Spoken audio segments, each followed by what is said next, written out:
warahmatullahi wabarakatuh. Waalaikumsalam warahmatullahi wabarakatuh. Bismillahirrahmanirrahim. La haula wala quwwata illa billah. Asyhadu an la ilaha illallah wa la syarika lah. Wa asyhadu anna Muhammadan abduhu wa rasuluh. Allahumma shalli ala sayyidina Muhammad wa ala sayyidina Muhammad. Rabbi sholli sadri wa yassir amri wa tammi ismi qawli. Selamat siang menjelang sore. Salam sejahtera untuk kita semua.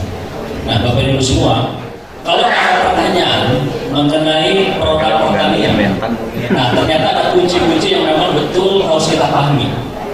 Ya, jadi alhamdulillah saya ini selalu diminta oleh owner, kemudian oleh staff atau siapa saja yang ada di kantor ketika ada tamu spesial.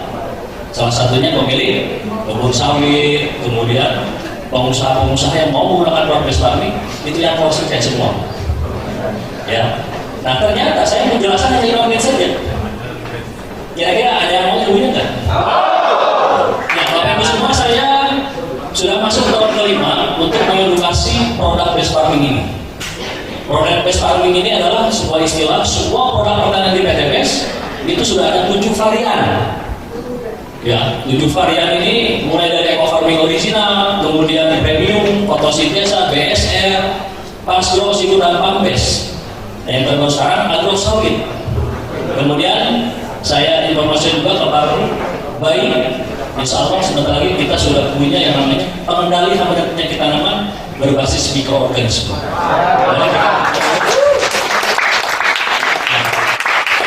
Cuma brandnya menggunakan brand dari PTBS, yaitu namanya insya Allah nanti Ekosida. Kan izinnya sudah keluar. Karena kalau kita mempunyai pengamatan penyakit tanaman untuk mengambil produk best farming, insya Allah saya bisa menjamin justru percepatan Bapak Ibu semua dari produk inilah. Karena saingannya adalah langsung racun kimia sintetis. Jadi kalau Bapak Ibu semua kemarin sudah mengenal ada yang berbasis agen hayati, nah inilah alhamdulillah Allah berikan kemudahan di bulan Ramadan. Dan ini semuanya spektrumnya luas, bisa untuk semua komoditas tanaman, baik pangan, palawija, hortikultura, ya, oke, betul. Nah, Bapak Ibu semua, sengaja saya sering menyampaikan konsep sustainability.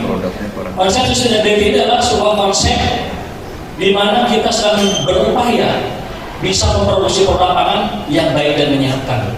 Karena konsep sustainability ini adalah salah satu konsep yang kita adopsi di konsep ilahiyah. Ternyata penyediaan pangan aktual yang endingnya nanti berupa output, berupa pangan yang baik menyehatkan, itu hukumnya wajib ternyata. Kemarin di Jum terakhir dengan Pak Haji Febrian pernah membahas masalah tentang paha ayam, pernah dengar? Nah, sebetulnya bukan paha ayam saja, produk impor dari jenis kedelai saja yang sering dikonsumsi sebagai susu kedelai itu mengandung estrogen tinggi, lebih tinggi dibanding paha ayam. Jadi kalau itu dikonsumsi oleh anak laki-laki, sama perubahan hormonalnya akan berubah.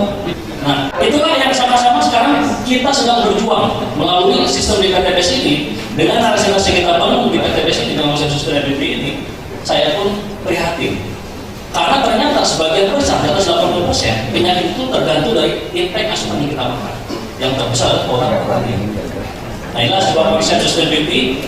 Bagaimana caranya PTBS membuat narasi menyediakan pangan aktual, tapi tetap mengedepankan konsep ramah lingkungan. Nah, itulah bedanya Bapak Ibu semua. Kalau ada pertanyaan, apa sih bedanya Pak produk pertanian di PTBS dengan pertanian dari TikTok? Jauh. Yang kita bangun adalah narasi itu lupa. Makanya narasi kita ini tadi sumbernya konsep ilahiyah. Kalau ada yang kontradiksi, berarti saya sudah menentang konsep ilahiyah. Ternyata di dalam Al-Quran pun diperintahkan wajib menyediakan pangan aktual itu yang berupa makanan yang berkaitan. Silakan buka surat Al-Baqarah surat 80 ayat 24 sampai 32. Itu bercerita tentang fayal juril insanu ila ta'ami, dan setiap manusia memperhatikan memproduksi perakaman betul-betul baik dan menyenangkan. Nah, makanya yang kita bangun yang pertama ini. Kemudian Bapak Ibu semua, kalau bercerita tentang sejarah ya, ini ada artikel tahun 2014, kemudian 5 Desember. Ternyata Ilmuwan Amerika Serikat memprediksi umur pertanian di muka bumi ini tidak lebih dari 60 tahun lagi. Mau percaya atau tidak, faktanya memang sudah terjadi. Kenapa? Karena setiap tanah kalau terus-terusan ditanam kemudian dipanen tanpa memberikan unsur hara yang tadi yang sudah tercuci tadi atau yang sudah tergunakan melalui biji, bulir, dan buah, maka itulah yang disebut dengan soil degradation. Soil degradation bukan mengarah kepada kerusakan unsur dalam tanah, tapi lebih mengarah hilangnya unsur dalam tanah. Makanya sekarang kenapa petani itu menjadi ketergantungan pada pupuk kimia sintetis. Jadi dari tahun 70-an penggunaan NPK organik itu hanya 70 kg saja. Sekarang tahun 2025 sudah nyampe berapa? Sudah nyampe di atas 700 kg. Beberapa tahun ke depan sudah dipastikan bisa 1 ton. Itulah dilematis. Nah, makanya di sini kenapa ini bisa terjadi? Karena kalau kita lihat, kalau kita mengkaji satu buah jeruk saja, kalau kita buka, itu kita kaji itu ada 26 elemen kandungan suara dan mineral. 26 kandungan suara dan mineral ini itu kalau terus-terusan sebagai indikator saja satu komoditas seperti kelapa sawit dan lain-lainnya, itu kalau terus-terusan ditanam, dipanen terus-terusan tanpa ada unsur hara yang menggantikannya, itulah yang disebut dengan soil degradation. Sebelum hilangnya unsur dalam tanah, itu akan mengarah pada menyusutnya unsur dalam tanah. Semakin lama semakin habis. Nah, maka di sini kita membutuhkan apa yang disebut dengan natural fertility konsep hubungan alami. Nah, inilah salah satu solusi PTBS memproduksi produk pertanian itu diawali dari sini narasi yang kita bangunnya. Nah, kalau kita perhatikan, siapa yang pernah pupuk hutan kira-kira? Ada nggak? Di hutan Kalimantan banyak durian-durian yang memang belum terekspos yang bisa mengalahkan durian yang diproduksi dari Malaysia yang sekarang derajatnya musangking dan durian hitam. Nah, sekarang sudah mulai dikonteskan siapa yang pernah pupuk durian di Kalimantan kira-kira? Nah, ternyata di hutan itu tersedia yang namanya karbon organik. Jadi Bapak Ibu semua kalau mengenal istilah karbon organik, berarti di situ adalah raw material yang berasal dari makhluk hidup. Nah, raw material yang berasal dari makhluk hidup itu berupa salah dedaunan, pohon-pohon yang tumbang, itulah yang menjadi nutrisi alaminya yang ada di hutan. Dari situ akan tersedia yang namanya NPK organik secara alami, karena di situ bakal mengundang yang namanya bakteri penguraian organik dan cekawat. Kemudian bisa menyediakan asam umat juga. Asam umat ini 3 pilar ini adalah hal yang terpenting untuk budidaya pertanian. Kalau ini diproyeksikan dengan pertanian, ini hasilnya dahsyat. Makanya kenapa sekarang banyak petani-petani yang digerbas. Pernah saya kehadiran beberapa rombongan kelompok tani yang dari Majalengka, mereka itu menghabiskan penggunaan pupuk itu sampai 21 juta per hektar, 21 sampai 25 juta. Kemudian pupuk dan pestisida. Kemudian yang mereka tanam masuk di fase vegetatif itu 30 hari banyak yang tiba-tiba terkena penyakit. Dan penyakitnya sangat unik. Disebutnya kata orang sana sebutnya penyakit janda pirang. Ada yang tahu penyakit janda pirang? Jadi tanaman 30 hari masuk ke generatif, pengisian umbi, pembesaran umbi itu tiba-tiba gosong semua. Jadi seperti rambut pirang gitu ya.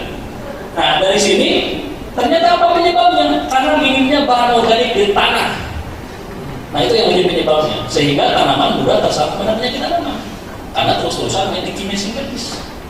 Nah, sekarang apa solusinya? Nah, kalau kita lihat di sini, PTBS Bapak Ibu semua dalam konsep sustainability ini, ya konsep sustainability adalah tentang membangun ya sebuah peradaban pertanian baru. Nah, kalau perlu saya sampaikan Bapak Ibu semua, sudah banyak yang datang ke saya ke kantor itu yang ingin menjalankan konsep ketahanan pangan yang ingin didukung oleh PTBS. Banyak. Sehebat apapun, tetap saya lebih salut militansinya dengan PTBS. Karena yang dibutuhkan itu adalah orang-orang memang terjun langsung ke petani.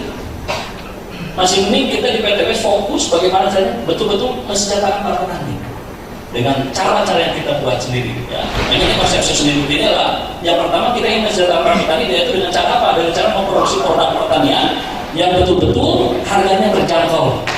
Jadi Bapak Ibu semua biasakan kalau mau memprospek petani, jangan bilang produk PTBS ini atau produk besar ini harganya murah, jangan. Kurang tepat, kurang elegan. Dia cukup menggunakan istilah harga terjangkau. Terjangkau itu kalau apa? Kalau petani tersebut membeli produk base farming dengan membeli paket. Ya. Nah, kemudian yang kedua adalah menciptakan produk yang baik menyehatkan. Menciptakan produk yang baik menyehatkan ini salah satu bagian akidah kita, bagian muslim atau bagian non muslim. Kenapa? Karena ini perintahnya wajib. Ya, wajib. Zaman Nabi dulu sudah di nomor 1 kan urusan pangan ini. Ya. Kemudian yang ketiga, ingin memproduksi ataupun ingin menyuburkan, meningkatkan sumber lahan pertanian. Nah, inilah salah satu konsep sustainability yang sedang kita bangun, alasan kita bangun. Dan alhamdulillah Bapak Ibu semua, materi inilah dalam waktu 5 menit yang tadi saya sampaikan, saya bisa closing beberapa pengusaha sawit yang datang ke kantor. Ada di sini ya. Kemudian berbicara tentang istilah pupuk dulu ya. Pupuk itu adalah apa sih? Istilah pupuk itu adalah bahan ya, bahan yang memiliki kandungan satu atau lebih unsur hara yang memiliki tujuan arahnya yaitu untuk mempercepat proses pertumbuhan tanaman atau mengganti unsur hara yang hilang. Itulah definisi pupuk. Nah, pupuk pun dibagi dua, ada organik dan anorganik. Nah, dalam istilah pupuk organik dan anorganik ini, kalau Bapak Ibu sering melihat saya di Zoom meeting, saya tidak terlalu mempersatukan ini organik, ini anorganik, karena ujung-ujungnya akan perang dagang. Tapi gunakanlah istilah produk pertanian PTBS itu produk ramah lingkungan, itu yang lebih tepat. Karena ini pernah terjadi, ada seorang pengusaha kelapa sawit menanyakan, apa ini pupuk organik? Ternyata jawabannya bingung. Disebut pupuk organik, pernah khawatir, pernah kecewa dengan pupuk organik. Disebut pupuk kimia. Nah, makanya nanti ada beberapa yang kita arahkan sebagai kurikulum untuk memperkenalkan produk base farming ini adalah salah satunya adalah bahwa produk base farming produk ramah lingkungan. Tadi sudah jelas organik itu semua berasal dari raw material yang berasal dari makhluk hidup. Kalau sintetis yaitu dari ekstrak material-material, kemudian biasanya mengandung kimia-kimia yang menyisakan residu. Ya. Nah, kemudian saya lagi istilah tentang pemupukan adalah penambahan dan pemberian nutrisi. Ya, baik ke tanah maupun ke tanaman yang punya tujuan bagaimana cara bisa meningkatkan hasil panen.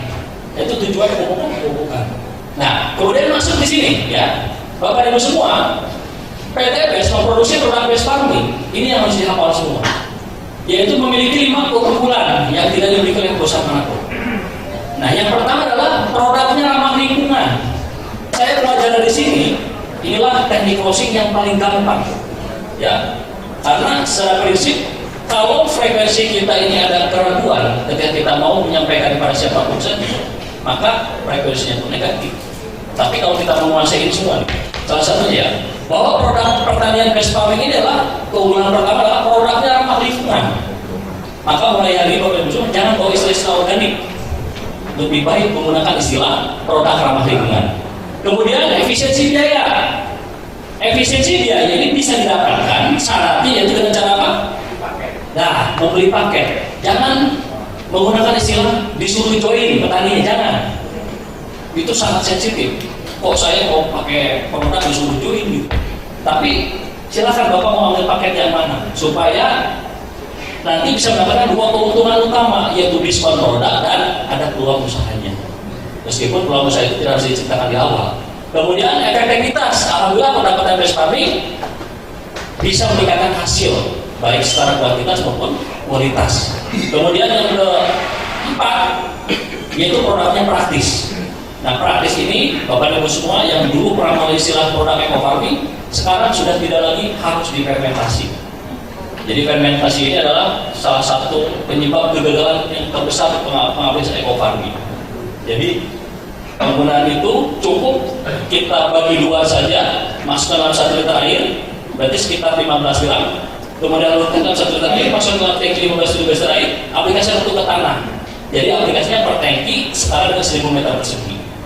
Ya, kemudian ada lagi aplikasi ke tanaman itu setara dengan 3 gram saja. Satu tutup dibagi 10 bagian pakai cover steril, masukkan dalam 1 liter air, kocak sama mungkin masukkan ke dalam tangki. Itu kalau aplikasi tunggal. Tapi munculnya diversifikasi produk, beragam produk base farming di PTBS ini, saya lebih menyarankan Bapak Ibu semua kalau ingin hasil melimpah itu dikombinasi. Makanya nanti akan tercipta muncul SOP base farming 1 dan base farming 2. Dari 6 produk yang ada ini di luar HBS, ternyata itu jauh lebih efektif. Ya, kita lihat dulu ya. Kemudian peluang usaha tadi ya, bahwa peluang yang kelima peluang usaha. Nah, kemudian ada 7 varian produk pertanian di PTBS. Ada eco farming original, kemudian ada lagi eco farming yang premium. Nah, kalau saya sering ditanya oleh para mitra, Pak sebetulnya apa sih bedanya eco farming dan premium? Saya selalu menjawab, ini dua-duanya masing-masing punya keunggulan tersendiri. Ya, meskipun berbeda vendor produsen, tapi sama-sama bisa menyuburkan tanah dan tanaman. Jadi kalau ada pertanyaan, mana yang lebih bagus? Dua-duanya bagus. Ya, yang tidak bagus yang sering bertanya kata saya. perampok pagi, ya ngerti. Nah, jadi seorang konsultan pertanian base farming itu dituntut netral. Kalau ada pertanyaan, terus nanya banyak mana yang lebih bagus. Saya tidak akan menjawab mana yang lebih bagus. Masing-masing punya keunggulan. Produk premium ini saja, juga adalah orang kita di daerah Lampung itu prospek pemilik kopi, ya kopi arabica, kopi robusta dan rendah, itu ternyata menggunakan produk ini hasilnya melimpah, yang tadinya bertahun-tahun sudah tidak pernah berbuah. Begitu pula keberadaan eco farming original, masing-masing punya keunggulan. Cuma bedanya yang satu lembab, kadarnya 12,sekian%, kemudian ini 11,42%, lebih kering. Ya, kemudian ini hanya pengelolaan saja, kemudian base farm service. Nah, Bapak Ibu semua, kalau Bapak Ibu semua sedang memprospek pemilik kebun sawit, kalau masih tetap menggunakan produk base farm, maka itu harus dikombinasi dengan fotosintesa. Kenapa? Karena hasil kandungan yang kita ujikan secara mandiri, base farm ini ternyata lebih mengarah kepada hara mikro, meskipun dirinya hara makro dan mikro. Nah, maka kebutuhan hara makronya, hara makro itu ada NPK ya, nitrogen, fosfor, dan kalium, itu ternyata dipenuhi oleh fotosintesa. Pakai fotosintesa harus ada air lagi. Makanya produk ini saya lebih mengarahkan untuk sekarang ya, diarahkan untuk tanaman semusim saja berumur pendek. Karena apa? Karena sekarang sudah ada dua produk unggulan, yang satu Pambes, yang satu Sigro. Nah, belum nanti agro sawit. Jadi untuk sawit itu dikhususkan, silakan gunakan Pambes dan Sigro yang tidak membutuhkan air. Nah, makanya kalau saya berhadapan dengan salah satu pengusaha sawit karena memang undangan daripada ahli luluksuri yang menghadirkan ke kantor, biasanya suka diminta, karena alhamdulillah 15-20 menit rumah dari kantor ya. Saya datang, sebelum pemeriksa itu bertanya ataupun apa yang menjadi ganjalan mereka tentang produk kita, saya sering menyampaikan di teknologi produk-produk base farming ini salah satunya ya, ada yang namanya Sigro dan Pambes ini. Saya sering menyampaikan produk kita ini adalah produk yang di dalamnya ada teknologi. Nah, berbicara tentang teknologi berarti itu diciptakan tanpa kesepakatan banyak orang. Kemudian teknologi juga yang kedua diciptakan untuk mempermudah kinerja untuk manusia. Yang ketiga, di dalam teknologi bisa mendapat manfaat untuk siapapun saja. Produk kami ini adalah ada teknologi yang ketika kontak dengan kelembapan yang ada di tanah, dia unsur harinya bisa meningkat. Makanya kenapa di laboratorium kok segitu-gitu saja? Karena memang yang bisa menikmati hanya tanaman. Nah, di situ mulai apa? Mulai ada daya tarik tersendiri. Nah, tapi Bapak berhak tidak percaya tentang apa yang sudah saya sampaikan. Kenapa? Karena Bapak belum mencoba. Nah, kapan Bapak mau mencoba dan mau ambil berapa? Jangan sekali-kali kita berikan celah untuk memberikan gratisan. Ingat, banyak mitra PTBS ya yang memberikan gratisan, ujung-ujungnya apa? Tidak join, uang sudah hilang. Semua produk-produk yang dari PTBS itu tidak gratisan, harus dibeli juga. Maka nanti ada beberapa teknis ya sebagai kurikulum. Jadi untuk teknis closing itu ini penting. Makanya saya alhamdulillah sudah membuka sama seperti Pak Adli. Pak Adli membuka kelas khusus tentang database. Dan di situ ada praktek dan lain-lainnya. Ternyata yaitu tadi kita harus menghindari yang namanya pemberian produk gratisan. Ingat. Saya 8 tahun. Karena laporan para leader luxury pun ada juga dulu yang luxury-nya dapat, kemudian diberikan buku, niatnya bagi-bagi, dari sekian banyak orang, ratusan orang yang laporan cuma 2 dan tidak ada feedback. Jadi kita pun harus menjaga juga, ya, jual mahal juga, jangan dimurah-murah gitu kan. Nah ini ya. Nah kemudian di sini ada SOP base farming 1 dan SOP base farming 2. Dari 6 produk yang ada tadi, saya merekomendasikan Bapak Ibu semua, silahkan arahkan mau menggunakan SOP base farming 1 atau base farming 2. Base farming 1 itu didominasi. Pertama, eco farmingnya per hektar membutuhkan 2 tub. Kemudian di situ ada BSR-nya itu dibutuhkan 4 box. Kemudian fotosintesanya 16 saset. Jadi total 22 PV di luar pengelolaan penyakit tanaman. Nah insya Allah supaya ini karena materi edukasi sebelumnya, nanti ke depan insya Allah kalau ekosida ini sudah muncul, karena laporan terakhir, produk tersebut izinnya namanya sudah keluar. Yang kedua, produk tersebut isinya persis dengan ada yang pada agen sebelumnya. Wih, mantap ya. Nah itu jauh lebih meningkat kandungannya. Nanti karena kita ikut bantu juga ke produsen. Nah, jadi nanti cara pengaplikasiannya dari 22 PV tersebut, kalau dihitung-hitung 22 PV ditambah katakanlah 5 box yang ada penyakit tanamannya. Nah itu kalau dihitung-hitung 27 PV per hektar untuk setiap komunitas tanaman, baik semusim, ya terutama semusim yang berumur pendek, ada padi, jagung, cabai, terong dan lain-lain. Nah itu cukup hanya 27 PV saja. Misalkan contoh untuk padi ya. Saya ini alhamdulillah nanya-nanya ke sentra-sentra padi nasional, baik di Karawang, ada yang di Bali dan lain-lain. Ternyata mereka itu menggunakan pupuk dan pestisida itu bisa sampai 10 sampai 15 juta per hektar. Nah, apalagi yang petani yang di Bali itu mereka menggunakan istilah aro. Satu aro itu 100 meter. Berarti kalau 1 hektar 50 aro, 5.000 meter. Itu menghabiskan 7 juta, berarti kalau ditotal kali 2 itu 14 juta. Nah produk kita ini rata-rata 20 PV ditambah pelayanan penyakit tanamannya total menjadi 27 PV. Berapa 27 PV kira-kira? 2 paket. Ya 2 paket. Oh kita ngambil paket RO, dua-duanya masih liter, intinya masih di bawah 5 juta. Tetap harganya masih terjangkau. Jadi jangan beranggapan adanya kombinasi seperti ini, kok nanti harganya meningkat, biayanya tidak, sudah saya hitung. Nah ini yang SOP base farming satu, yaitu kombinasi di masa pratanam kita aplikasikan eco farmingnya dibutuhkan dari 2 tub tadi, ini kuncinya 2 tub eco farming ini untuk 1 hektar, berarti 2 tub ini setara dengan berapa? 2 tub dikali 30 gram, setara dengan 60 gram untuk 1 hektar. Boleh pilih mau original atau premium. Nah yang 2 tub ini 30 gram dikali 2, 60 gram 60 gram dibagi 10 tangki, jadi 10 tangki itu untuk 1 hektar.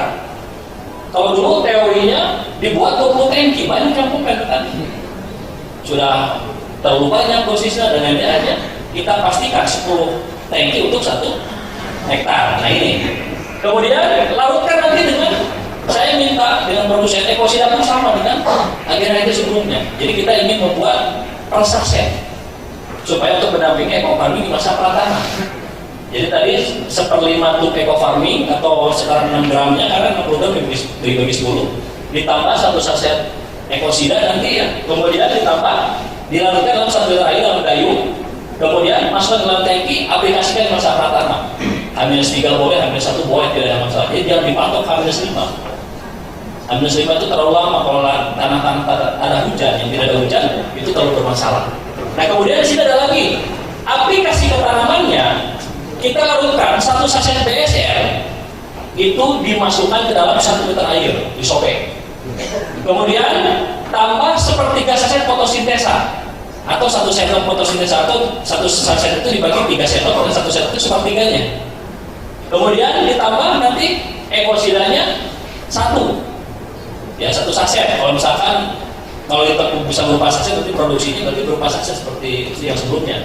Kalau tidak berarti dari 100 gram yang tersedia di PTBS berupa produk ekosida tadi, nanti bisa dibagi menjadi 10 bagian. Nanti 10 bagiannya itulah nanti digabungkan dengan BSR seperti fotosintesa dan 10 gram ekosida tadi dan masuk dalam 1 liter air. Campurkan 1 bagian masuk dalam tangki. Aplikasikan mulai 7, 21, 33, 40. Nah kemudian kalau untuk base farming 2 kita rekomendasikan ini menggunakan 3 produk unggulan di PTBS. Yang pertama eco farming, yang kedua ada yang disebut dengan ekosida, nanti sudah masuk ke dalam sistem ini, kemudian ada pasiro dan sigro.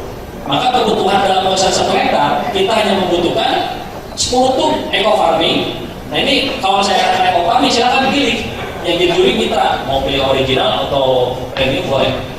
Kemudian 10 tub pasiro, kemudian tambah 2 pouch sigro. Nah ini sigro ini ternyata itu jangkauannya paling luas.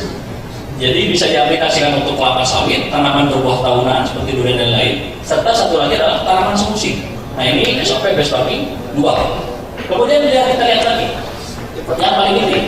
Jadi Bapak dan Ibu kalau mendampingi petani, kok belum sesuai hasil. Ini ternyata 4 tahun, 5 tahun saya mengevaluasi produk best farming, kenapa dia tidak berhasil? Ternyata ada faktor internal dan eksternal. Internalnya dosis tidak sesuai dan terjadi itu. Jadi jangan tiba-tiba kita memberikan dosis luar kesepakatan rekomendasi dari tim konsultan, kemudian tidak sesuai. Nah, dosis tidak sesuai ini artinya apa? Bisa kekurangan, bisa overdosis.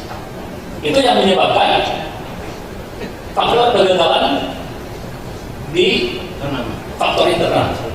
Yang kedua, produk difermentasi. Ingat, kita sudah tidak lagi mengenai istilah fermentasi. Kenapa? Jadi cara pembuatan biang fermentasi itulah banyak yang salah. Disitulah biang dari ekoparmi atau produk yang lainnya. Kalau fotosintesa coba-coba dibuat dilarutkan dalam 1 botol air, 1 liter air, kemudian dibiarkan, itu 4-5 kali dia bisa bening airnya dan hilang nutrisinya. Ada yang pernah nyoba sih? Fotosintesa kok tiba-tiba bening, nggak ada hilang semuanya. Nah, karena proses yang ada dalam proses fermentasi tadi, definisinya kan proses penyerapan makroorganik yang bersifat kompleks menjadi sederhana. Kemudian di situ nanti kandungannya itu berubah semua, makanya pelarutan fresh jauh lebih bagus. Kemudian ada lagi yang ketiga, produk best farming itu dicampur pestisida. Pestisida itu di dalamnya ada apa saja? Insektisida, racun untuk serangga, herbisida, racun gulma, terus ada bakterisida, sida semuanya. Nah, apa itu semua? Kalau perlu saya sampaikan ya, faktor internal ini harus dipahami. Kalau ini dilakukan oleh siapa saja yang mengikuti produk best farming, maka pertama ya, dosis kekurangan tidak akan optimal. Dosis kelebihan atau dosis. Masuk kedua tadi saya ulang lagi, produk difermentasi apalagi ekofarming sudah tidak lagi menggunakan istilah fermentasi, baik ke tanah maupun ke tanaman. Lantas bagaimana cara aplikasi mudahnya? Kalau misalnya mau aplikasi tunggal, kita hanya membutuhkan 1 tub dibagi 2 saja untuk 1000 meter. Larutkan dalam 1 liter air, masuk dalam tangki 17 liter, kita tentukan. Aplikasikan di masa pratangan untuk 1000 meter persegi, beres. Begitu pula ke tanaman, 1/10 tub ekofarming, dipotong pakai cutter steril, kemudian setelah 3 gram, masukkan ke dalam air 1 liter, masukkan ke dalam tangki 17 liter, aplikasikan ke daun, beres. Tidak ada fermentasi. Kemudian faktor eksternalnya kita betul-betul tidak mengenal istilah itu tentang tanah. Ini makanya penting. Tanah jenis kandungan mineral tinggi, tanah gambut ada yang tahu. Tanah yang mengandung bahan organik yang tinggi, disitulah dia akan mengundang bakteri dan komponen bahan organik. Semakin tinggi kandungan bahan organik, maka akan semakin menimbulkan asam organik tinggi sehingga pH-nya bersifat rendah. Nah, maka apa solusinya? Saya pun sedang mengusahakan bagaimana cara PTBS ini punya teknologi pembedah tanah yang mampu mengurai bahan organik di dalam tanah, tapi juga bisa menetapkan tanah. Nah, itu sedikit saya upayakan. Nah, makanya di sini jenis tanah itu berpengaruh. Ketika tanah itu bersifat asam, pH-nya rendah, maka yang jadi masalah apapun nutrisi terbaik yang diberikan tidak mudah diserap oleh tanaman. Untuk kelapa sawit minimal pH-nya berapa? 5,5 masih bisa. Ya. Tapi kalau untuk tanaman lain itu sudah tidak akan direspon ketika kita memberikan produk-produk best farming. Kemudian ada lagi ketersediaan air. Tidak ada petani yang jauh kalau tidak ada air, gagal panen. Jadi air ini nomor 1 ya dalam wilayah di faktor eksternal. Kemudian curah hujan, faktor curah hujan ini, faktor cuaca, salah satu curah hujan dan relatif humidity atau kelembaban yang ada di udara. Ya. Kemudian berikutnya ada faktor hama dan penyakit tanaman. Nah, tadi sudah saya sampaikan, ini baik di bulan Ramadan. Jadi kalau betul-betul produk ekosida itu sudah diterbitkan atau di-launching oleh Owner Best Corporation, siap-siap Bapak Ibu semua akan mendapatkan reward.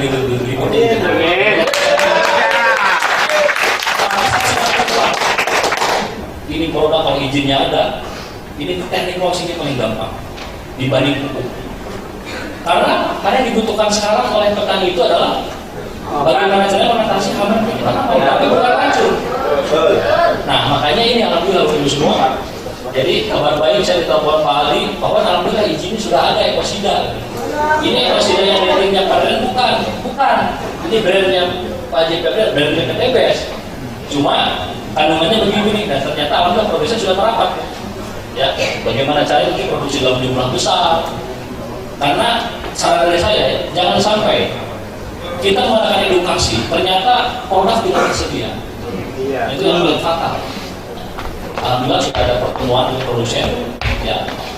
Tipe daripada kandungannya tetap terorganisme, ada cendawan dan bakteri. Cuma nanti akan kita perkuat lagi. Ya, yang penting itu izinnya alhamdulillah sudah keluar. Kemudian di sini ada lagi faktor gulma. Nah, gulma ini kalau Bapak Ibu semua adalah punya kenalan yang bisa memformulasikan pengendali gulma berbasis mikroorganisme ataupun yang ramah lingkungan, itu sudah dipastikan tidak akan dapat izin. Faktor-faktor eksternal inilah yang harus dipahami supaya kita tidak masuk ke dalam permasalahan yang sama. Apalagi faktor internal ini hanya 3 poin saja. Karena masalah itu bisa didapat terlalu tinggi, aplikasi dulu kejadian base pump solois, ya. Aplikasi program base pump solois itu kuncinya adalah ataupun yang teknologi solois diaplikasikan ke tanaman berbuah tahunan, itu harus disiram. Beda dengan kelapa sawit. Kenapa? Karena kelapa sawit berakar serabut, dia lebih kuat tanpa disiram pun, ya, disebut tanaman monokotil. Kemudian yang dikotil berkeping 2 itu harus ada penyiraman. Saya pernah membuat dosis tinggi Sigro dan BSL ditampilkan. Pohon 4 tahun dikasih 4 ons, tidak mati, tapi berupa larutan aplikasi. Nanti kita lihat ya hasilnya. Nah, kemudian Bapak Ibu semua, apa fungsi produk base farming harus dikombinasi? Ada base farming 1 dan base farming 2. Tujuan utamanya adalah untuk menyediakan nutrisi ideal untuk setiap komunitas tanaman. Makanya kalau ada yang bertanya apa aplikasi fotosintesa bagaimana untuk tanaman padi, saya jarang jawab. Saya jawab langsung kasih paket yang penting. Mau base farming 1K, ya, base farming 2K, ya. Nah, jadi ini yang penting ini. Jadi selain itulah yang penting yang harus kita aplikasikan semua. Ya, karena memang kalau kita terus memberikan rekomendasi kepada para petani, misalkan setunggal, salah satu contohnya, keunggulan produk organik eco farming itu masih harus didampingkan. Pupuk NPK 25-50%. Kalau tidak ada NPK 25-50%, tidak akan optimal. Iya. Nah, makanya kita ganti dengan produk yang lain. Iya, tambahin air biasa gitu. Dan ternyata dari Pasro dan Sigro ini bisa memenuhi kebutuhan NPK idealnya. Nah, kita lihat sekarang itu semua ya, ada testimoni.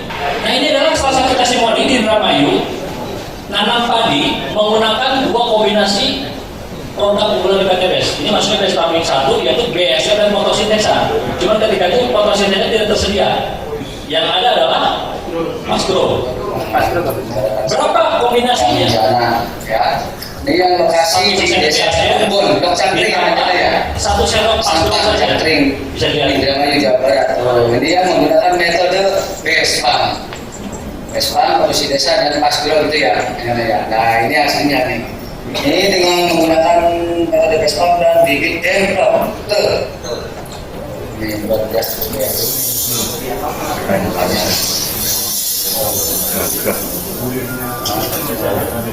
Ya, udah mulai pada keluar, mulai menguning, sudah sangat bau di tanggal ini, tanggal 6 bulan Oktober 2020. Oke, sebentar saja.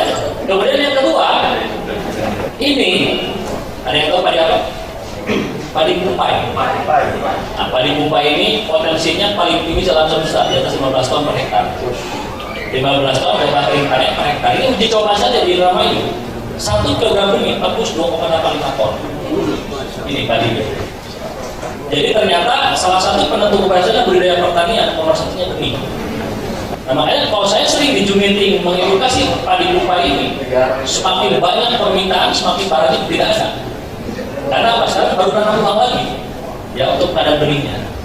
Nah, ini salah satu teknik closing itu Bapak Ibu semua harus punya video-video yang memang betul-betul untuk mengantisipasi setiap petani itu meminta pengupian. Ya, nah ini padi kumpai. Kemudian ada lagi, mungkin ada mitranya ini, mitra PTBS di Cikampek menanam padi jenis padi 32 di Cikampek tembus di atas 10 ton. Ini PTBS kami. Kombinasi yang pertama itu. Gimana? Yang pertama atau yang kedua? Ini yang pertama. Karena dulu testimoni ini sebelum ada Pasuruan Sidro. Jadi BSR dan tanaman ya, satu sendok BSR ditambah satu sendok makan fotosintesa. Kalau diproduksi kan fotosintesnya direkomendasikan satu sendok lebih apa di 5 tangki kan. Nah kalau kita dibuat 3 tangki. Oke, saya jalan dulu ya. Kemudian ada lagi, ini pun sama ya, padi yang kita tanam di Bali, alhamdulillah menggunakan produk-produk kita hasilnya optimal dibandingkan yang tadi yang lain. Nah kemudian ini, mungkin ada yang bertanya juga. Ya, assalamualaikum warahmatullahi Ini cadangan wabarakatuh. menggunakan kombinasi juga produk Islam. Ya. Jumpa lagi bersama saya Mbak Bupati Purwanto dari kawasan Lanut Abdi Saleh di Malang ya. Saat ini saya posisi lagi ada di Ini cabai merah jenis cabai tadi. Kalau bisa fokus ke dalamnya yang sudah berusia sekitar ini buahnya luar biasa. mingguan ya Bapak Ibu, dan kita lihat sudah banyak sekali ya buah cabenya. Ini mungkin bisa dilihat ya dari dekat. Nah, seperti ini Bapak Ibu, bagus ya. Ini dan tanaman tumbuh sehat ya, pastilah menggunakan pupuk organik dari Westwood. Nah, kita fokus semuanya dulu ya. Jadi kita lihat menggunakan berbagai pupuk organik termasuk juga pengendalian atau agen hayati ya dari Nah ini ya, kita lihat ini buah cabenya gede-gede Bapak Ibu dan tanaman tumbuh sehat ya. Karena ini masuk di fase pemasangan. Jadi ada yang merah, ada yang hijau. Ini yang paling unik. Ya. Tangkai ini salah satu tangkai itu ada yang sampai patah karena sudah bisa patah lagi buah. Ya, bisa dilihat. Iya, batangnya katanya enggak ya. Sampai banyak isinya. Oke, jadi Bapak Ibu semua, kalau kita ingin cepat teknik closing tanpa demo kepada para petani, minimal video-video untuk kita berikan kepada para petani. Karena ini akan berpengaruh besar ketika mereka ingin pembuktian, kita sudah siapkan. Ya, ini salah satunya juga jeruk bikin tamani, ya. Jadi jeruk bikin tamani ini menggunakan best farm fotosintesa yang mau Ya. memakai pupuk. Jadi BSR ini ternyata kalau diaplikasikan fotosintesa, basisnya berdasarkan hasilnya dahsyat. Kalau orang best corporation menyampaikan, penjualan tertinggi produk PTBS itu nomor satunya best farm service masih tinggi. Yang kedua agen kolagen.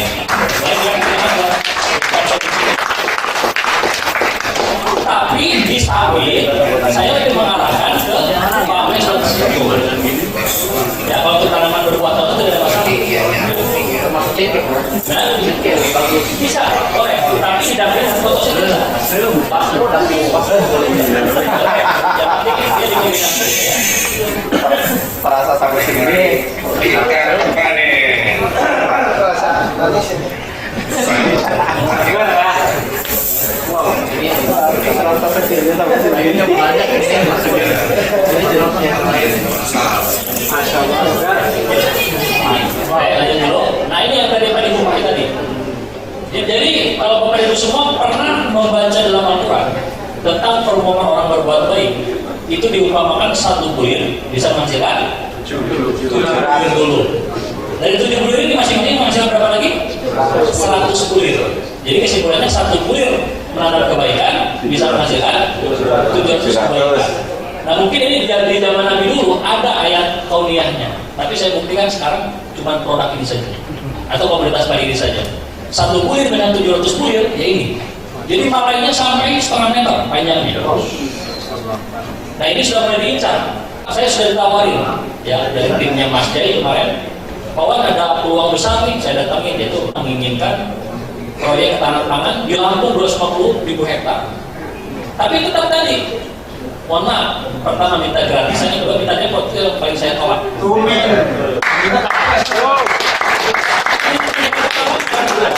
Pertama apa? Kendala pertama, lahan pertama yang baru dikonsolidasi menggunakan alat bulldozer, itu jangan berharap hasil bisa optimal. Karena tanah subsoil dinaikin ke atas. Jadi sawah baru. Yang kedua, itu minta gratisan dulu. Nah itu yang paling parah. Makanya saya tidak pernah Nah, jadi kita ini di PTPS jangan terlalu Rugi bandar. betul. Jadi kita ini punya produk, ini produk sangat luar biasa, jangan dimurah-mareh gitu sebenarnya. Apalagi diberikan secara gratis. Ini salah satu buktinya. Petani kita menanam di daerah Trisi Ramayu dan berani menancapkan yang mau sepanduk. Ternyata tembus 1 kg benih tembus 2,85 ton. Jadi benihnya itu sangat luar biasa. Tapi semakin sering saya edukasi, semakin banyak yang ada permintaan tentang benih itu. Ya, meskipun ada benih yang keduanya sama di atas 10 ton, tepatnya 12 ton kita tersedia ada. Ya. Kemudian ini produk best farming kepada semua, ya itu cocok juga buat komunitas tanaman hortikultura jenis tanaman bunga matahari. Ya, tanaman bunga matahari ini menggunakan SOP best farming 1, BSR dan fotosintesa saja. Jadi salah satunya bagi semua yang namanya produk best farming, saya uji coba langsung di tanah setengah hektar. Nah, ini bisa lihat salah satu testimoni best farming 1, BSR dan fotosintesa, ini videonya. Boleh dibantu.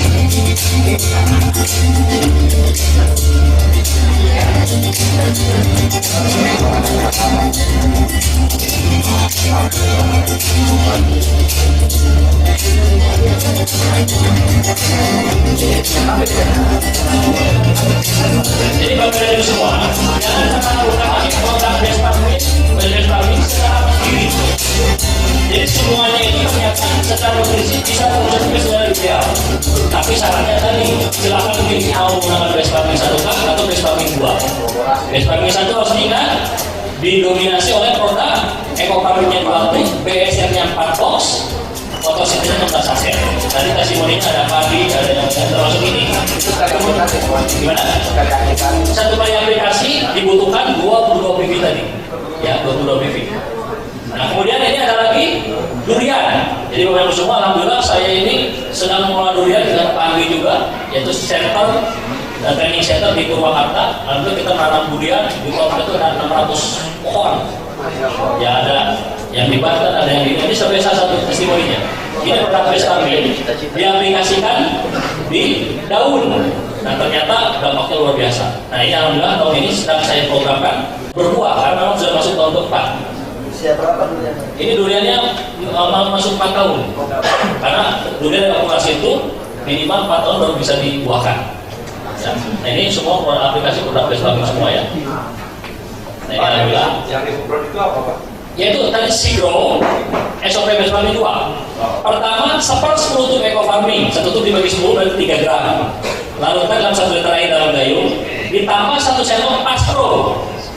Ditambah lagi 5 sendok SIGRO, 5 sendok makan ya, campurkan, kemudian masukkan dalam tangki 15-17 liter air, semprotkan.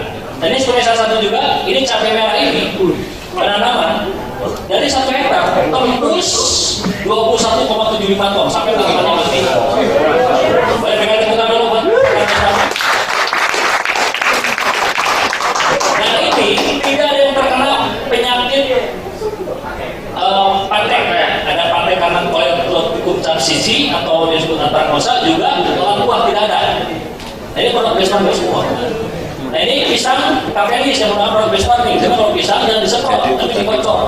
Kalau ada irigasi, berarti drip irrigation yang menggunakan selang, kemudian ada irigasi tetes. Nah ini kemudian di jeruk yang ada di Batu Malang. Ini bukan dari Google, ini orangnya ada ini. Nah ini Pak Siswanto. Pak Siswanto ini petani yang serius dan alhamdulillah beliau menanam jeruk ini, tetangganya ya itu gagal panen tetangganya karena menggunakan kimia sintetis. Kimia sintetis artinya dari jenis pestisida dan nutrisinya. Nah ini produk yang menggunakan best farming alhamdulillah panen secara optimal. Jadi ini pun salah satu dari posisi apa Depok kita harus menyediakan video-video seperti ini ya. Nah ini jeruknya ya. Oke, satu lagi.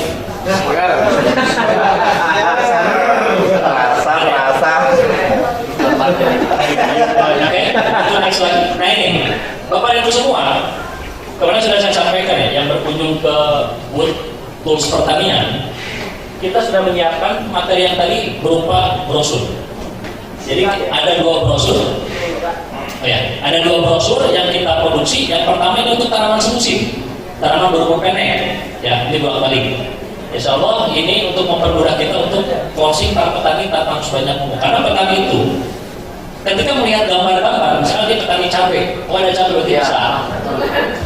Nah, termasuk produk ekosida, waktu awal itu diajukan itu tidak ada gambar kelapa sawit, ini nanti pasarnya terbatas, semua masuk ke iya kata produsen. Artinya ini, jadi petani itu karena seperti itu. Kemudian satu lagi brosur. Nah ini yang paling utama.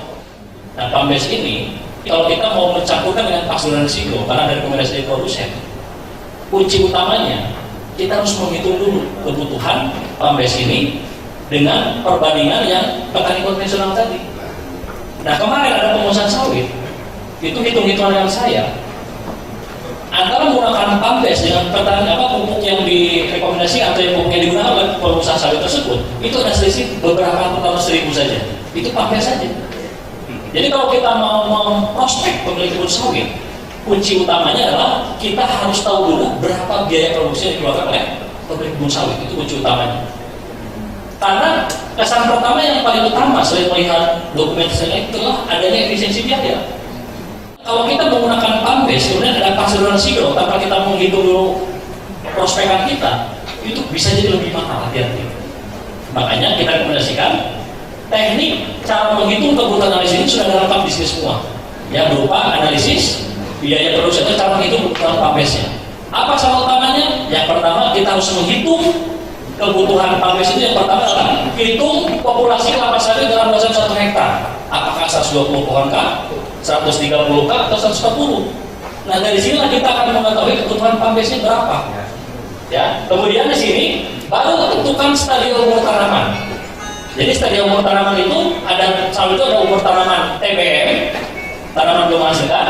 TM1 itu tanaman menghasilkan 1 umur 4 sampai 8 tahun, kemudian 9 sampai 13 tahun TM2, kemudian 14 sampai 20 tahun, dan TM4 di atas 20 tahun.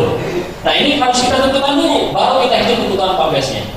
Makanya tadi saya sampaikan, ketika saya meng-closing kebun sawit ya kemarin dari promosi.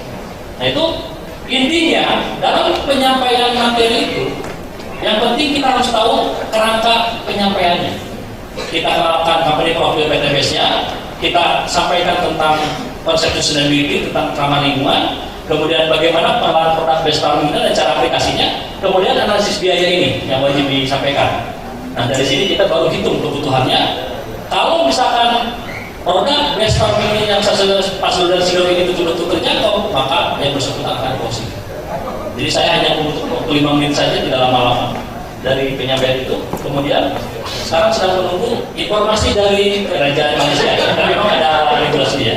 Oh iya, Bapak Ibu semua, insya Allah sekarang sudah masuk ke tahapan kita sedang membicarakan tentang produksi dalam jumlah besar.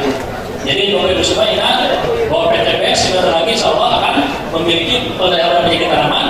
Brandnya adalah ekosida. Ya, ekosida. Karena Bapak Ibu semua, posisi saya ini menjadi bahan pertimbangan para produsen.